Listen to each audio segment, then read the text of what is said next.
I'm Ed O'Keefe, CBS News in Washington. Welcome to America Decides. Former President Donald Trump, defiant and angry Tuesday night in New Jersey after a historic court appearance earlier in the day in Miami. He called the indictment a political persecution.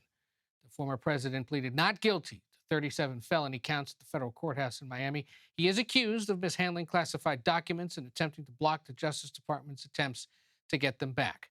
For more on this, we're joined by Chief Washington Correspondent Major Garrett, Congressional Correspondent Scott MacFarlane, who was inside the courtroom in Miami today, and Political Director Finn Gomez. Major, let's go to you first. The anger, the defiance, the lack of factual information conveyed by the former president, typical at moments like this of maximum sort of pressure and anger that he faces.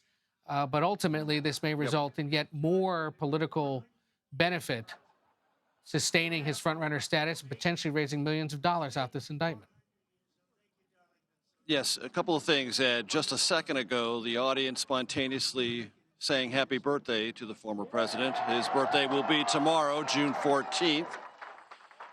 Audience very enthusiastic in response to a couple of things the president is asserting. One, that he had absolute authority under the Presidential Records Act to have all the documents that he had, and suggesting that he had declassified them, though there is no evidence that he went through any formal or informal process to do exactly that.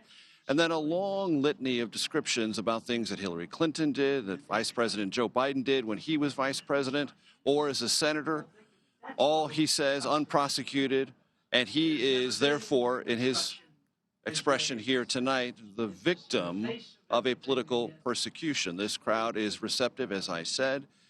And this is a lengthy and sometimes factually problematic assertion, not only about what his conduct was, but the conduct of those he is attacking in a political context. Former Secretary of State Hillary Clinton and Vice President Biden and then Senator Biden. And as you're hearing over my shoulder, there is a kind of vaudevillian call and response to mentions of either James Comey, Hillary Clinton, Joe Biden, etc. This is the political part two of a day-long drama, one that first played out in a strictly legal context in Miami, but is now here in Bedminster playing pure politics. And both you and Finn had reported that there were plans tonight to raise up to $2 million off of this. So clearly the campaign continues on and anticipates reaping considerable financial advantage after yet another day in court. Worth pointing out, it's a pre-scheduled fundraiser that has now become part fundraiser, part rally, and part expression of grievance. All three commingling together quite tightly here in the evening outside in Bedminster. And the $2 million is a goal. We'll see. It's not a huge amount of money. And as Finn Gomez well knows, as you well know, Ed O'Keefe, fundraising for the Trump campaign has several purposes. One political, one legal. He's got to pay his legal team. The Republican National Committee no longer pays former President Trump's legal bills. He's got to do that himself. So fundraising here, in some respects, is for the campaign, but it's also a pass-through to a large and ever-growing team of lawyers. And we should point out, for the sake of context, that most other Republican contenders are also fundraising this week, as is the sitting president later in the week and next week as they near the end of the month and are coincidentally using this week to raise money for their ongoing campaigns. Finn, in Miami, we heard several 2024 candidates in the last 24 to 36 hours show openness to criticizing the former president, most notably now Tuesday night, the Wall Street Journal editorial board publishing part of an interview with former Vice President Mike Pence, who now is raising concerns about what's alleged, in addition to Nikki Haley, the former UN ambassador and South Carolina governor, who quite notably stuck her neck out on Monday by suggesting she had concerns about this, in part because people like her own husband, who are in the military, are being deployed, and him holding on to these documents could have put them and military operations at risk. Yeah, absolutely. One of the things that I think is also notable, Ed, is that, Bedminster was also cited twice in the 37-page indictment. It was cited when Trump showed a Pentagon plan of attack to someone who did not have that clearance. and also when he shared other classified information. So I think it's notable that this is where the day ends, right? This is where now candidate Trump is now speaking to his faithful and is now also focusing on raising funds for his campaign and, as Major noted, for his legal funds.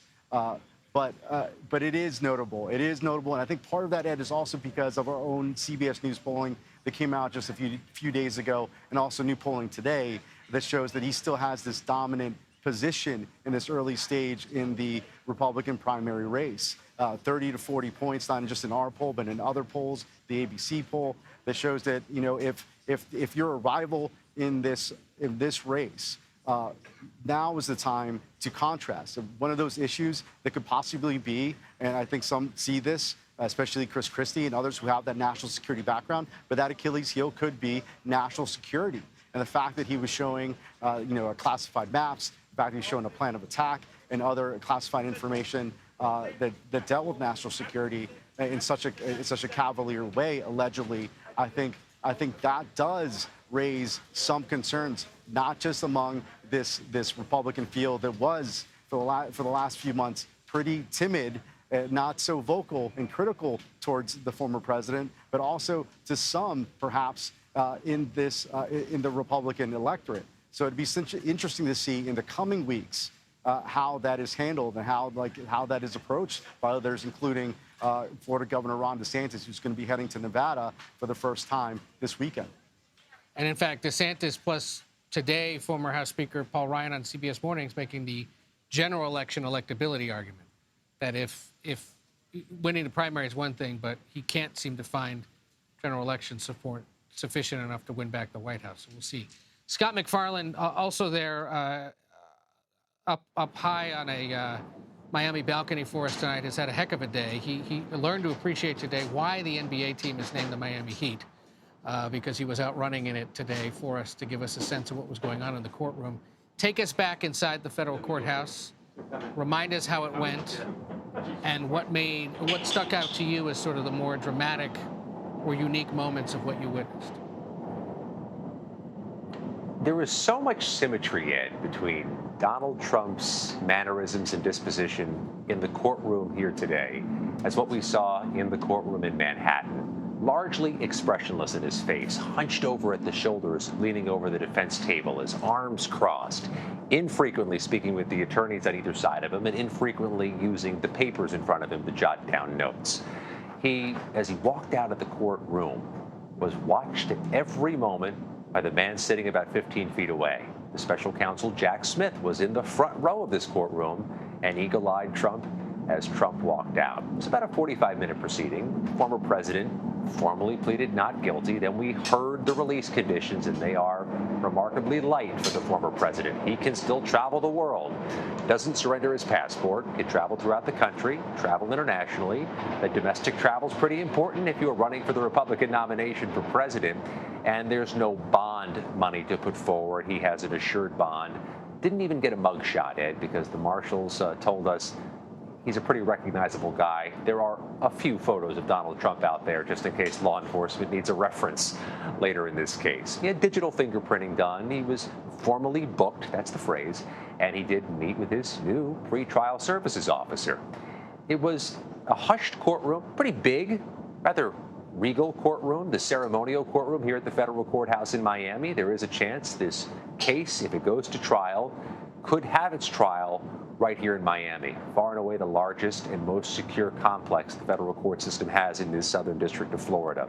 And we learned in court today that this case is still headed for Judge Eileen Cannon, the Trump-nominated judge who sits in the West Palm Beach and Fort Pierce areas of the southern district of Florida. And yeah, Donald Trump has an official criminal case number, 23-CR 80101. He is a federal criminal defendant, clearly historical times, Ed. He is a U.S. president, a former president accused of a crime against the U.S. And there is some unfinished business from the proceedings today, and we don't know yet when they'll be resolved. Among them, some kind of a deal regarding who exactly the former president can be speaking to, who happens to be on his payroll, and then issues related to Will Nada, the valet who served in the Navy, served him at the White House and now works for him as his personal aide. Remind us what we're waiting to learn about all that. Let's take them in order, Ed. First of all, there are going to be some restrictions on the number of people or some of the people with whom Donald Trump can speak about this case. Mind you, he is speaking to a live television feed about this case right now, but the court is going to order a certain number of possible witnesses, potentially his employees, potentially Secret Service agents, potentially his co-defendant, with whom he cannot talk about the case. That is a court order. It is not a recommendation. He will be required to honor it. That will likely be litigated.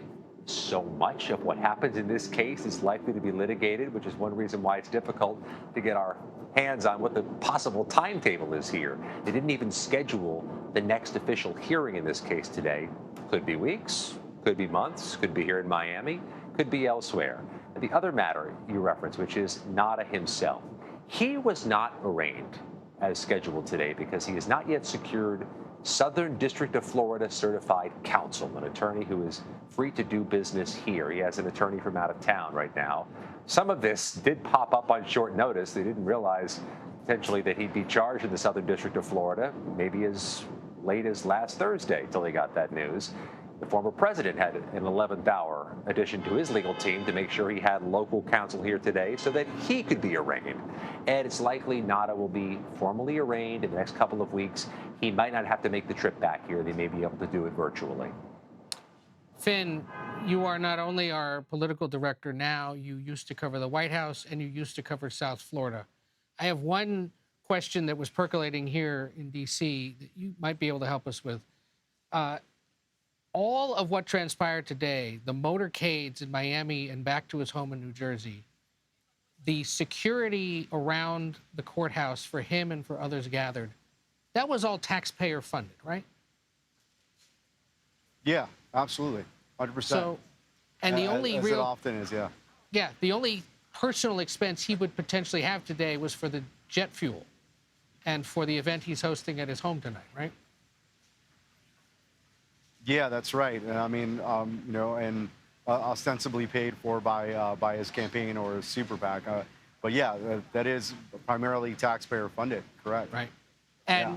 I mean, it's not every day that a former president gets like street closure, motorcade length transportation around a major American city. But in this case, at least, given the security precautions, they opted to do that, right? That's correct. And, you know, and on a number of different levels, I feel that we have seen unprecedented actions, maneuvers, just overall. I mean, if you think about it, you know, we obviously had this is just an historic indictment. This is an historic day, an infamously historic day, if you want to describe it that way. But also that level of security, that level of sort of pomp and circumstance, if you will. I mean, that we have typically not seen that.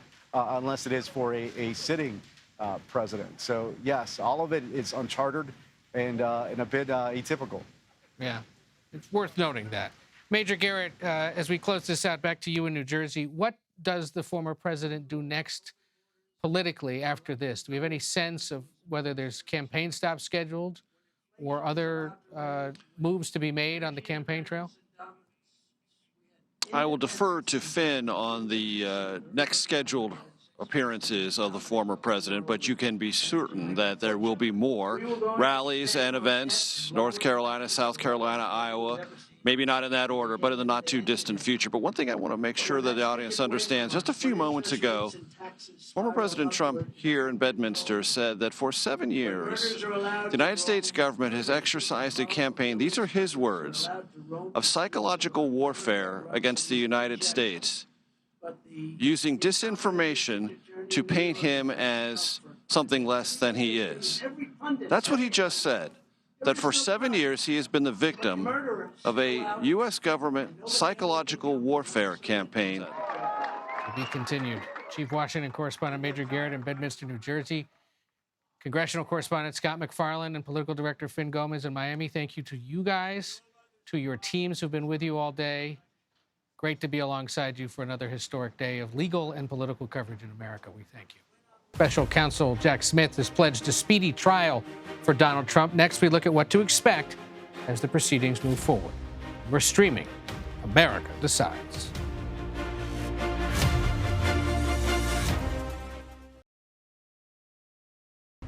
My office will seek a speedy trial in this matter, consistent with the public interest and the rights of the accused.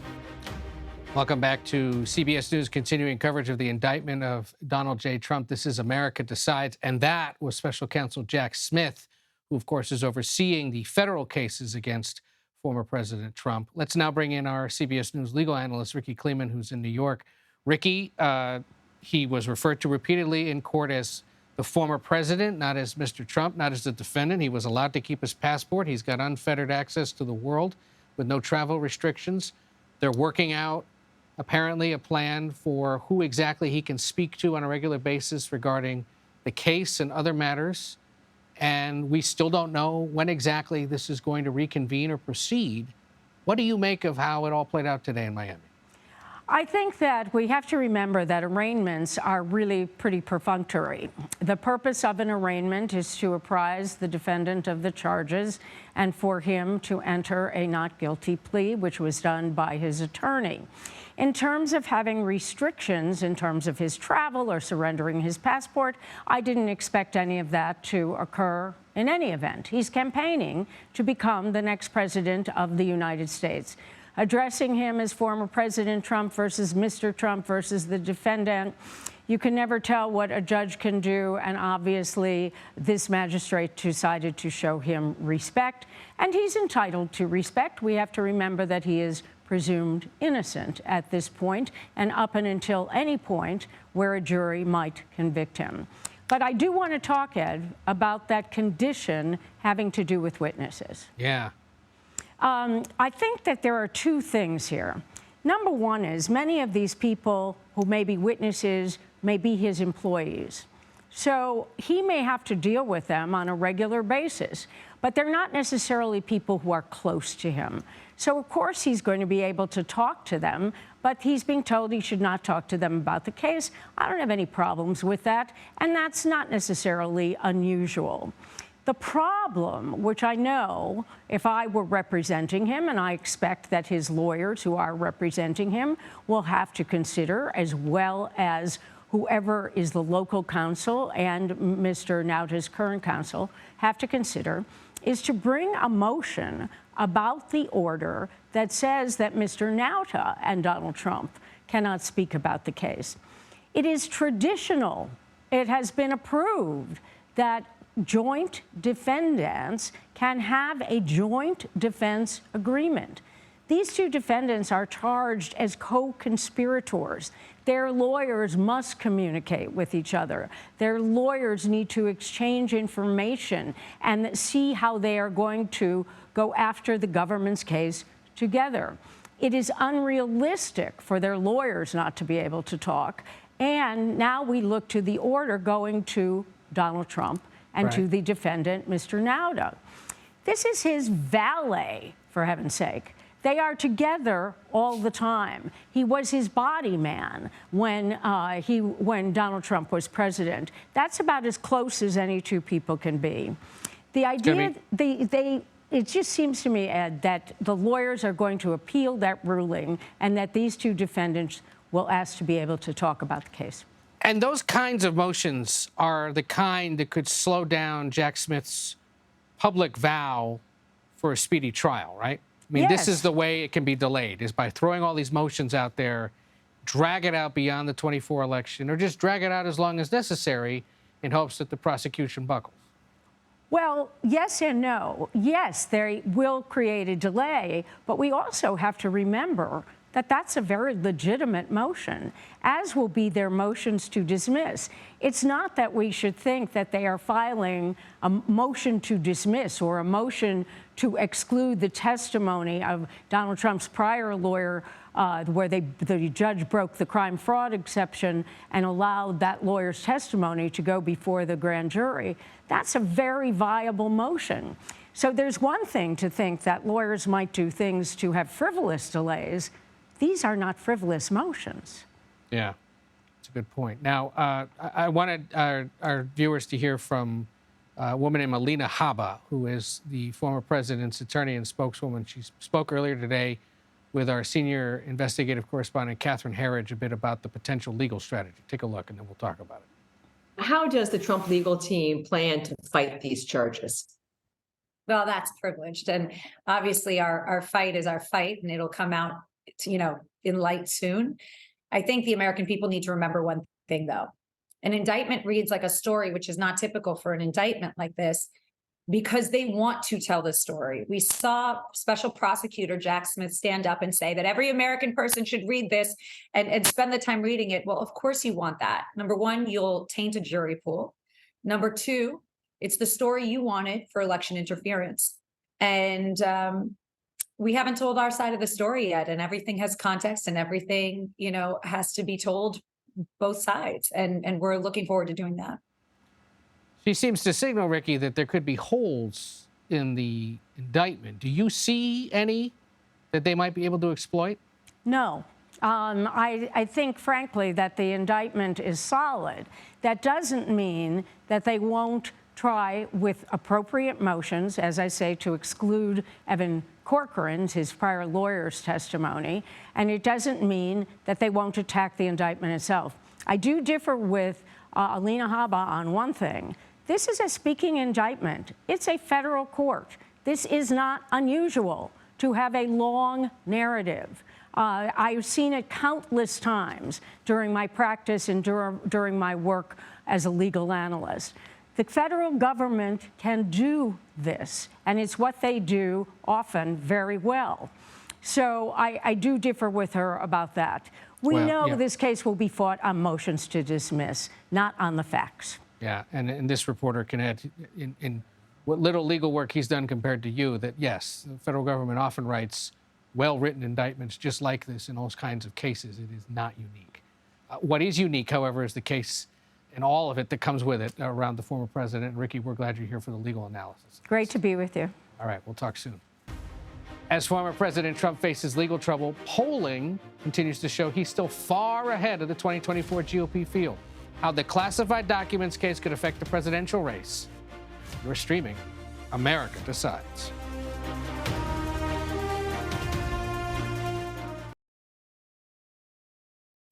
The unprecedented court appearance marked the first time a former president faced federal arraignment.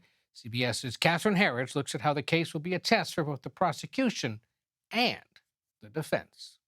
This historic prosecution of a former president presents unique legal arguments and challenges.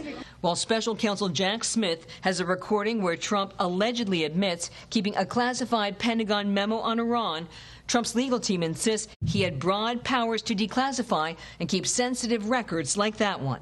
Remember, President Trump was the president. He could declassify documents under the Presidential Records Act. But the National Archives disputes that, saying all records must be returned at the end of an administration.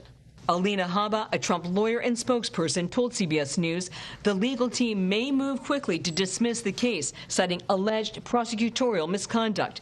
And they are ready to fight each of the 37 criminal counts. These are bogus charges made by a politically motivated special prosecutor. Does the former president understand the serious nature of these criminal charges?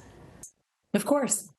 Calling the indictment a one-sided story, Trump lawyers are also expected to demand notes from former Trump attorney Evan Corcoran be thrown out of the case. Corcoran's personal notes quote Trump asking, "What happens if we don't respond at all or don't play ball with them?" That was in response to the government subpoena demanding the documents be returned. I think that the testimony of Evan Corcoran is something that will be suppressed. For special counsel Jack Smith, he'll be dealing with a jury made up of Florida residents, a state Trump won in 2016 and 2020. And the heart of the case, the retention of classified documents, will create obstacles for prosecutors.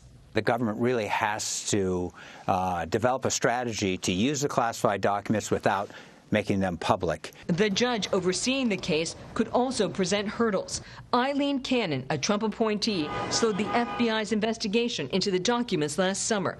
Smith will also likely have to deal with repeated attacks from Donald Trump. Deranged Jack Smith, and he's a big Trump hater. Smith is described by colleagues as stoic and unflappable. In the past, he's handled politically sensitive investigations. and charged high-profile Democrats. Ed? Catherine Herridge, thank you. Former President Trump's appearance in a federal court in Miami was historic. He is, after all, the first former president to face a judge over federal charges. CBS News chief political analyst John Dickerson joins us now. He, of course, also the host of Prime Time with John Dickerson on this very network. John, you've written you've written a few books on the history of the presidency and campaigning for president. So what better person to talk to than you? In the history of the presidency, are there any moments that mirror what's happening right now to Donald Trump?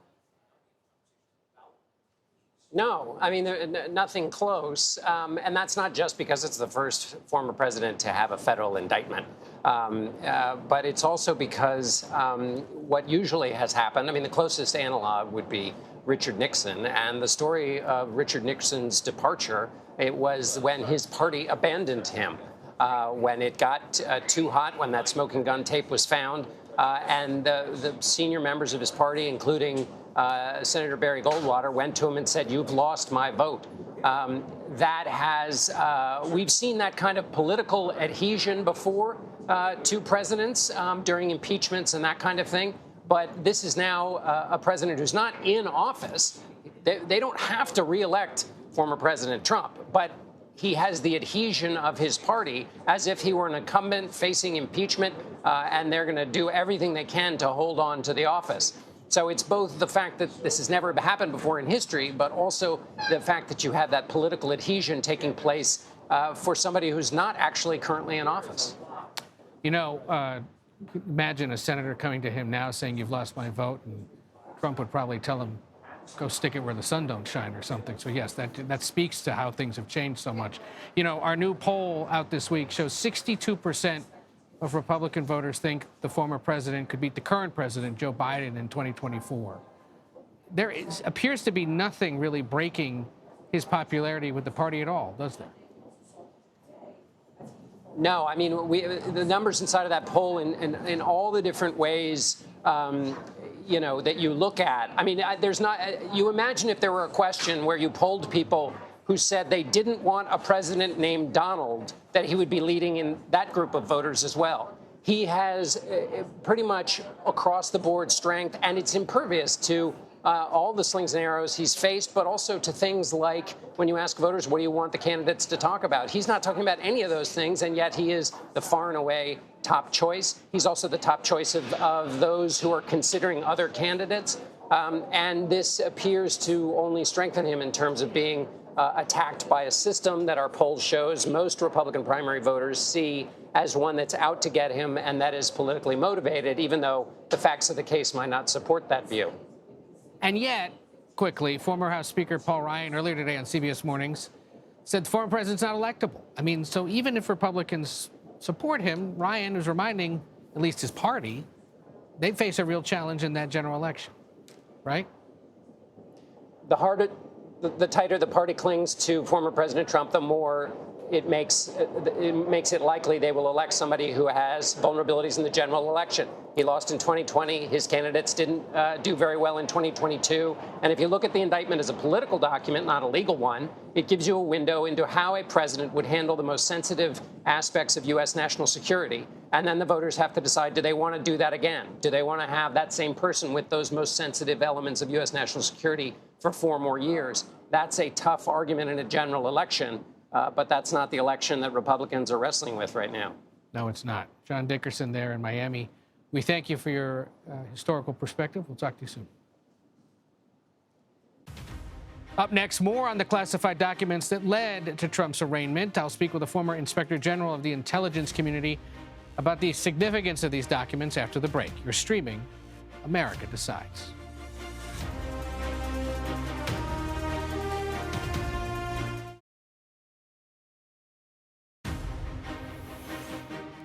Welcome back to America Decides. Former President Trump surrendered to authorities in a Miami courthouse this afternoon to be arraigned in the classified documents case. Our next guest knows a thing or two about this subject. Charles McCullough is a former Inspector General of the intelligence community, or their big watchdog in essence, a former FBI special agent as well, and a current partner at Compass Rose Legal Group, PLLC. Good to see you. Thank you for being here on a day like today, because you have unique insight and experience into what's going on here, and especially the content of the material that he was alleged to have been mishandling down at Mar-a-Lago. What type of information, remind us, was in these classified or top secret documents that caused so much alarm for the intelligence community? Well, things are classified based upon the possibility that if they're released, there's possible harm to the government. So these were documents, anything that is secret, top secret, or above top secret SCI is going to possibly cause harm to the national security if it's released. So these were all national defense documents, DOD documents. There's been reports of military plans in there that these documents were clearly classified. And we remember that there was at least one person who was alleged to be a Chinese official who had gotten onto the campus there in Palm Beach. And so there was concern that foreign nationals may have been trying to find this information and get to it. That's part of the big concern here, obviously. That's the concern altogether with classified documents, is that you need to keep them in a SCIF, a sensitive compartmented information facility. That's the way they're stored. And they weren't. They were down there in boxes. Now, if in the former president's defense, there's no report, I don't believe, that there was an actual compromise here. Exactly. But certainly there was the possibility of compromise, and that's what everyone worries about. Right. And who knows, over the course of this, it may be revealed that somebody did try. Certainly if they have as much documentation and imagery of where it was, one wonders if they saw who was being able to get to it. Well, and that's what you do a damage assessment for. And someone should be, or probably has already done that, either the ODNI or the FBI, but that is what you look at. And you may never know whether or not there's actually been a compromise. Right. Is the problem. Part of the reason why I'm glad you're here is because you had involvement in the classified information issue around Hillary Clinton as well. I did. And this, of course, is now the big political argument, at least. Well, she did it with her computer in her house in the Hudson Valley in New York. She didn't get charged. How's that any different from what he's up to in Florida and alleged to have done? There are parallels here. There's no denying that. And I think it appears to be disparate treatment until you consider that prosecutorial discretion is exercised on a case-by-case basis. So you have to look at each case individually. Mrs. Clinton didn't get prosecuted. Mr. Trump is indicted. But that's not really going to help his defense. That'll help him politically, that argument. But the legal defense saying that she did it too and she didn't get in trouble isn't really going to be of a whole lot of merit to him legally in a federal courtroom. Yeah. And remind us, it was that you helped discover that she had it? Well, I was the Intelligence Community Inspector General at the time, and my office initially discovered the documents and did the analysis. And then we worked in conjunction with the FBI. And I mean, and this is part of what they allege, is that, well, she didn't hand it over either. They were trying to destroy all of her materials. When they broadly say that, his supporters. Is that true? There is ample evidence of obstructive behavior in the Clinton case. When you hear people talking about SIM cards and hammers and programs like BleachBit, there is certainly ample evidence of that. But again, that's not really going to help the former president in his plight right now. I don't see, as a legal matter, how what about her-ism really helps him at this point. Right, and that's important, I think, for everybody to remember as this goes forward. There will be the legal arguments made in a courtroom. Exactly. The political argument we see on television or on the stump is separate and divorced from all that, and ultimately focus on the legal fight, because that's what he faces. That's correct. All right. Charles McCullough, thank you so much for being here. We appreciate it. Thank you, Ed. 2024 candidates are already reacting to Donald Trump's arraignment, what his rivals are saying, and how his case could shake up the race for the Republican nomination. That's next as you're streaming America Decides.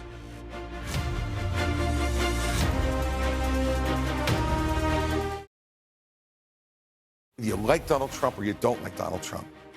This conduct is inexcusable, in my opinion, for somebody who wants to be president of the United States. If this indictment is true, if what it says is actually the case, President Trump was incredibly reckless with our national security.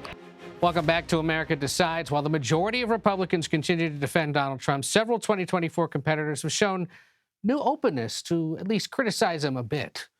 Maura Gillespie and Joel Payne join us now. Maura is the founder of Blue Stack Strategies and previously served as an advisor to former Republican House Speaker John Boehner and former Illinois Congressman Adam Kinzinger. Joel, a Democratic strategist, as well as a CBS News political contributor and the chief communications officer for Move On. Great to have you both here. I want to start with something that former House Speaker Paul Ryan said earlier today on CBS Mornings, because this reporter at least believes that's kind of where all of this is headed. Let's just take a listen to what he said. I've been a never again Trumper for some time now. Yeah. So no, I'm not a Trump fan. I want to win, and if we nominate Trump, we're going to lose. He hasn't won anything since 2016. Mm-hmm. We lost the House in 18. We lost the presidency in 20. We've lost the Senate. We would have won the Senate this time in 22 had it not been for Trump and his nominees in some of our key primary elections. Is he wrong, Maura? No. I mean, that's really the problem here, is that the Republican Party cannot afford another 2020 Trump, let alone what he's done in the previous or past elections. So if we want to win, which I would assume Republicans want to win, they need to pick somebody else. Yeah. I mean, it is notable that despite all that, he continues to enjoy sustained support. I think the one notable shift this week probably came from Nikki Haley, who on Monday at least signaled that she has real concerns now with the substance of the accusations against him, calling out concerns about national security, the fact that her husband's deploying as part of the South Carolina National Guard to Africa for about a year or for several months shortly. Is she seeing something now that the others may pick up on, or is she perhaps just trying to create a new lane for herself, given that, you know, there's a chance to score headlines this week if you express criticism for him as a Republican? I think something people did, which I would say was maybe not the best approach, was immediately after the, Trump announced on Truth Social that this was happening, people put out statements for and against without having read the details of the indictment. Take a beat, take a minute. Honestly, what Vice President Pence did was saying, let's read the details of this indictment so we know exactly what he's being charged with. So if they had just taken a minute to wait to respond and set out statements, she could have gone out with this approach and and she is on her own lane right now, but I think more will follow. I just wish that people had waited to chime in until they had the details. Yeah. And Joel, White House on Tuesday, at least, the president had meetings with the Secretary General NATO. They popped a surprise meeting, apparently, with the president of Uruguay. He was hosting a Juneteenth concert. They're trying to keep him almost completely out of the news, sort of in a push to sort of have the American public almost forget that he exists until next year when he faces whoever the Republican is. I mean, this keep the head down, ignore it as much as possible strategy. Do you think it's working, or does he need to say more? I do. I think it's working. One, I think it is true to what Joe Biden's promises to the American people, that he's going to support an independent judiciary. But also, I think it's a part of his political superpower to kind of be above it all, to be able, as I like to say, Joe Biden, he can have a conversation with any American. He could be welcome at any dinner table. They might not agree with him, but he's welcome there, and that's a superpower. But to me, Ed, the big question here is, does political gravity still apply? Okay. Does political gravity apply to Donald Trump, to the Republican 2024 primary field? Typically, a candidate with this much baggage is eventually, particularly peaking this early, is not going to be able to last throughout the entire primary campaign without having somebody else chase them. Does political gravity still apply? And I think that's what we're all kind of trying to figure out. And even me, as someone who's not a Republican, just a political observer, I'm trying to figure out, does political gravity still apply? Because also, Donald Trump has been in front of the American people a lot, not just as an indicted former president, but just as a political candidate. Right. There's a fatigue that comes with that. Maura, we have seen sustained support for Trump among congressional leadership, most especially in the House. There's some in the Senate, but much less so. In fact, Senate Minority Leader Mitch McConnell, again, refusing on Tuesday to discuss this at all. What could potentially tip the scales against the former president there with his congressional supporters? Right, and you're seeing a lot of senators who are openly endorsing other candidates and that are not Donald Trump. So my hope is that it does inspire some congressional Republicans to chime in and say, you know what, we don't want to keep losing. And that's the narrative that Paul Ryan mentioned, but I know that Ron DeSantis has mentioned. Trump is losing, and we are losing because of Trump. So hopefully that they see that narrative and realize it could impact their congressional races, and to get behind a different candidate that could actually win. So that'll be an important part of looking ahead to 2024 and beyond. Does complacency set in with Democrats as this continues to play out? I'm not sure if complacency sets in. I think Democrats feel good about what they're going to go to the American people with. And I know I'm not here to talk about Republicans, but I did talk to a Republican on one of the 2024 campaigns, and they said they're in a kind of wait and see approach. And I do think that while I appreciate that, and I understand it as someone who's worked on 2 presidential campaigns myself, what are you waiting for? Like, now's the time to go for the jugular for Trump. He's weakened now. And that would be my advice to someone who's worked on a couple of these campaigns. You got to go for the jugular. You can't be reactive when it comes to Donald Trump. You got to be proactive. It might be what Nikki Haley's up to. We'll see if it reflects it all in the numbers at all in the coming days. Thank you both for being here, Mark Gillespie and Joel Payne. We appreciate it. That does it for now. We'll be right back with more on America Decides, and we'll see you again at 9 p.m. Eastern for the very latest. You're streaming CBS News.